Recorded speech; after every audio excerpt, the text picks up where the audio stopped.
रिश्वतखोर बहू। ये क्या बात हुई? तुझे पता भी है तो क्या बोल रही है बहू? एकदम सही बोल रही हूँ। अगर आपको मुझसे अपनी इन ऐंठन भरे घुटनों की मालिश करानी है तो मुझे वो देना पड़ेगा जो मैं मांग रही हूँ। एक हाथ दो और दूसरे हाथ लो, सिंपल। बहू हूँ, इसका मतलब ये नहीं कि नौकरानियों की तरह काम करूँ। ये है अमृता और उसकी सास रेखा। अमृता एक नई नवेली बहू है जिसकी शादी कुछ दिनों पहले ही रेखा के बेटे माधव के साथ हुई है। वैसे तो अमृता दिल की बहुत अच्छी है, लेकिन वो कहते हैं ना कि खून का रंग तो दिखता ही है। बस वही डॉन की बेटी होने का रंग यहाँ अमृता में भी दिख रहा है, जो है रिश्वत लेना। जी हाँ, काम चाहे कितना भी छोटा या कितना भी बड़ा क्यों ना हो, हमारी अमृता बहू बिना रिश्वत लिए कुछ नहीं करती। चलिए देखते हैं आगे इनके साथ और क्या क्या होता है। रेखा और अमृता को लड़ते देख ससुर प्रेमचंद वहाँ आता है और कहता है, अरे क्या हुआ? काहे इतना तिल मिला रही हो रेखा? अरे कुछ बोलोगी भी या कानों में हड़ताल हो रखी है तुम दोनों के? देखिए ना पापा जी, माँ जी ने मुझे कहा कि मैं उनके घुटनों की मालिश कर दूं, लेकिन उसके बदले में माँ जी मुझे वो हीरो वाला पुश्तैनी हार देने से इनकार कर रही हैं। क्या? घुटनों की मालिश के लिए हीरो का पुश्तैनी हार कौन मांगता है बहू? पापा जी, आपको तो पता ही है ना, आपकी बहू कितनी सयानी है, हर कोई भी काम फ्री में नहीं करती। और अब शेखावत खानदान का आटा तो इतना भी गीला नहीं है कि अपनी बहू को हार ना दे पाए। क्यों माय डियर माँ जी? देखा आपने प्रेमचंद जी, ये अब मुझसे पुश्तैनी हार मांग रही है, कल को पूरा घर मांग लेगी। अरे जा जा, मैं खुद कर लूंगी अपनी मालिश। ठीक है, मुझे क्या। एंजॉय योर मालिश टाइम माँ जी। रात में जब पति महादेव दफ्तर से लौटकर घर आते हैं तभी कमरे में, अमो सुनो ना, मेरा वो लाल रंग का जो शर्ट है ना, वो धो दो ना प्लीज। एक्चुअली कल मेरी एक इम्पोर्टेंट इंटरनेशनल क्लाइंट के साथ मीटिंग है, बहुत बड़ी डील का ऑफर है, इसलिए मैं अपनी उस लकी शर्ट को पहनकर जाना चाहता हूँ। अभी धो दो, रात भर में तो सूखी जाएगी, फिर कल अच्छे से कड़क वाली इस्त्री कर देना अपने शुभ शुभ हाथों से। जी नहीं, मैं ये सब ऐसे ही नहीं करने वाली। अगर काम करवाना है तो मेरी एक शर्त है। अरे यार, तुम और तुम्हारी शर्तें, बोलो क्या है? आपको मुझे 10 मनीष मल्होत्रा डिजाइनर की साड़ियाँ दिलानी होगी। 2 हफ्तों में मेरी स्वीट हार्ट फ्रेंड बिल्लो रानी की शादी है। मैं वहाँ डिजाइनर साड़ी पहनकर जाऊंगी और सबको चला दूंगी। माधव अपनी बीवी की बात सुनकर हैरान परेशान अपने सर पर हाथ रखकर बैठ जाता है। अरे तुम बीवी हो या आफत? तुम्हारे दिमाग में जंग लग गया है क्या? देखो इतने सारे पैसे नहीं है मेरे पास। तुम्हारी याददाश्त तो जगह पर है ना माधव, भूल गए? मैं एक डॉन की बेटी हूँ। अगर तुमने मेरे कहे मुताबिक काम नहीं किया तो तुम्हारे लाल शर्ट को दूर ही रखो, मेरे पापा तुम्हें ही लाल कर डालेंगे। ठीक है, चलो अब ज्यादा मत डराओ, तुम्हें जो चाहेगा मिल जाएगा।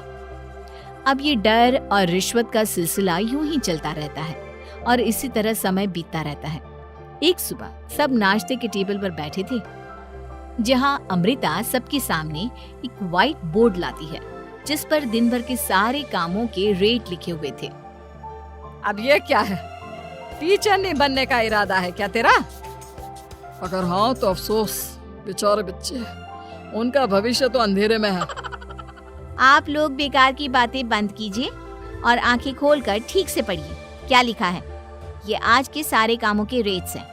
आलू पराठे, चाय, दाल, रोटी, चावल, सब्जी, हलवा, मिठाई, रसोई की सफाई, वॉशिंग मशीन में कपड़े धोना, ओखल में मसाले कूटना और माँ जी और पापा जी के अलमारी की सफाई करना। इन सब कामों की कुल मिला के जो रकम बनती है वो है ये 10,000 रुपए और माँ जी की लेटेस्ट लाए हुए सोने के झुमके भी। अमृता, तुम इंसान हो या हैवान? जरा तो दया करो हम पर। हे राम जी, उठा लो, अब ना देखा जाता ये सब। सच में पता नहीं कौन सा दिन था वो जब ये हमारे घर आई। महादेव, तेरे प्यार ने तो हमारा जीना दुश्वार कर दिया बेटा। दुनिया में बहुत रिश्वतखोर लोग देखे, लेकिन ऐसी रिश्वतखोर बहू पहली बार देख रहा हूँ जो अपने ही परिवार को लूटने में लगी है। बहू, तुझे पता है ना कि ऐसे रिश्वत मांगना गुनाह है। पापा जी, मैं कोई गुनाह नहीं कर रही हूँ। रिश्वत लेना बाहर की दुनिया में गुनाह है, मैं तो बस अपना हक मांगती हूँ। मेरी रिश्वत रिश्वत नहीं, मेरा शगुन है, नेक है। और वैसे भी मैं एक बहू हूँ, इसका मतलब ये नहीं कि मैं सब काम पूरी जिंदगी फ्री में करूँ, आपके चरणों को धोते बैठूं और 24 घंटे आपकी नॉन स्टॉप सेवा करती बैठूं। चलिए छोड़िए, नाश्ता और खाना चाहिए तो बोल दो जल्दी से, वरना मैं चली थिएटर। आज मेरे फेवरेट सलमान की पिक्चर रिलीज हुई है। इतना कहकर अमृता वहां से चली जाती है। इस बेवकूफ का जल्दी कुछ करना पड़ेगा। कुछ दिनों बाद घर में पूजा रखी थी और पूजा में 11 पंडितों का खाना बनाने के लिए कहा जाता है, वो भी नई बहू के हाथों से। देखो अमृता बहू, आज घर में पूजा है, 11 पंडितों को खाना खिलाना है। 56 भोग बना पाओगी? उन्होंने कहा है कि नई बहू के हाथों का खाना ही होना चाहिए, नहीं तो मैं रेखा को ही बोल देता हूँ। ओ कम ऑन पापा जी, खाना तो मैंने फ्री फंड में अपने घर में भी कभी ना बनाया, तो अब आपको क्या लगा कि पूजा का नाम लेकर आप मुझे अपनी झांसे में फंसा लोगे? अरे कल मुही, बस अब बस, पहले सुन भी ले क्या कह रहे हैं हम। तुम्हें जितने पैसे चाहिए, जितने तोहफे चाहिए, सब ले लेना, बस पूजा पाठ में कोई बाधा नहीं आनी चाहिए। ओहो, ये हुई ना समझदारी वाली बात। ठीक है, अब आप लोग निश्चिंत रहिए, मैं ऐसा खाना बनाऊंगी कि उन 11 पंडितों की 11 पुश्तें भी मेरे खाने के स्वाद को याद रखेंगी। अमृता पंडितों के लिए खाना पकाती है और पूजा संपन्न होने के बाद उन्हें केले के पत्तों पर खाना परोसती भी है, जिस पर खाने का पहला निवाला खाते ही वो क्या भोजन है। हम इतनी जगहों पर जाते हैं, लेकिन इतना अच्छा स्वाद तो काफी मुश्किल से चखने मिलता है। रेखा जी, प्रेमचंद भाई साहब, आप लोग सच में भाग्यवान हो कि आपको इतनी सर्वगुण संपन्न बहू मिली है, जिसके हाथों में साक्षात माँ अन्नपूर्णा विराजती है। सर्वगुण संपन्न, सबको संपन्न कर देगी यह खूंखार औरत। कुंडली मार कर बैठ गई है मेरे बेचारे बेटे के जीवन में। एक मिनट, अरे ये बात मेरे इस बूढ़े दिमाग में पहले कैसे नहीं आई? इस अमृता की बच्ची को मैं अपने घर से बाहर कैसे निकालूं? इसका उपाय तो पंडित जी के पास जरूर रहेगा। रेखा अगले दिन पंडित जी के पास जाकर उन्हें अमृता के बारे में सब कुछ बता देती है, जिसे सुन पंडित जी भी परेशान हो जाते हैं। अरे अरे अरे अरे, ऐसी बहू तो 7 जन्मों में भी किसी को नसीब ना हो भगवान। देखिए रेखा जी, आपकी रिश्वतखोर बहू और आपके बेटे की कुंडलियों को जोड़कर देखा है मैंने, लेकिन इसमें तो यही बता रहे हैं कि ये आपके जीवन से कभी नहीं जाने वाली। इसलिए उसे सुधारने के लिए जल्दी आप लोगों को ही कुछ करना होगा, नहीं तो एक दिन वो आप लोगों को कंगाल करके ही दम लेगी। नहीं नहीं, ऐसा हरगिज नहीं होगा। मैं कुछ करूंगी, हाथ पे हाथ धरे नहीं बैठूंगी मैं। वहीं घर पर अमृता को ये पता चल जाता है कि उसकी सास रेखा पंडित जी के पास उसकी और महादेव की कुंडलियां लेकर गई थी, और इस पर जब रेखा घर लौटती है तब वाह माँ जी वाह, बहुत ही ज्यादा सयानी निकली आप तो। लेकिन मैं आपको एक बात बताना चाहती हूँ कि मेरी और महादेव की कुंडलियां जोड़कर पूजा पाठ और हवन करके भी कुछ नहीं मिलेगा, क्योंकि मैं ऐसी बला हूँ जो आप सबकी जिंदगियों से अब कभी नहीं टलने वाली। फिर चाहे आप कितने भी टोटके हवन या उपाय कर लें। तो खुद को समझती क्या है रे बदतमीज, तुझसे बात करना तो दूर, मुझे तो तेरी शक्ल देखना भी नहीं पसंद। अब सास बहू के बीच एक अनकहा सा युद्ध छिड़ जाता है। दिन बीतने लगते हैं, लेकिन एक दिन अचानक रेखा की तबीयत हद से ज्यादा खराब हो जाती है और उसे सांस लेने में भी काफी दिक्कत और परेशानी महसूस होती है। जब उसे डॉक्टर के पास ले जाया जाता है तब डॉक्टर चेकअप करके कहते हैं, देखिए, मैंने सारे टेस्ट करके देख लिए हैं और रिपोर्ट्स को क्रॉस चेक करके ये पता चला है कि रेखा जी को गंभीर दिल की बीमारी है। उनके फेफड़ों में भी काफ़ी सूजन आ गई है। उनका जल्द से जल्द ऑपरेशन करना होगा, वरना आई एम सॉरी टू से उन्हें बचाना मुश्किल हो जाएगा। ये खबर सुनकर प्रेमचंद और माधव दोनों हक्का बक्का रह जाते हैं। लेकिन डॉक्टर साहब, कितने पैसे लगेंगे ऑपरेशन के लिए? और उसके बाद रेखा पूरी तरह ठीक तो हो जाएगी ना? जी हाँ, इस ऑपरेशन के बाद वो बिल्कुल ठीक हो जाएंगे, लेकिन वो तभी हो सकता है जब ऑपरेशन टाइम से हो पाएगा। और रही बात ऑपरेशन के खर्चे की, तो उसमें तकरीबन 6 से 7 लाख रुपए तक लग सकते हैं।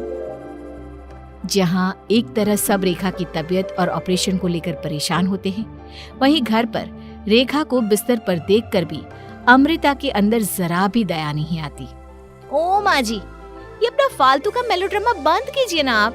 मुझे पता है आपको मुझे रिश्वत नहीं देनी है और घर के सारे काम मुझसे मुफ्त में करवाने, इसीलिए आप ये सब कर रही हो ना।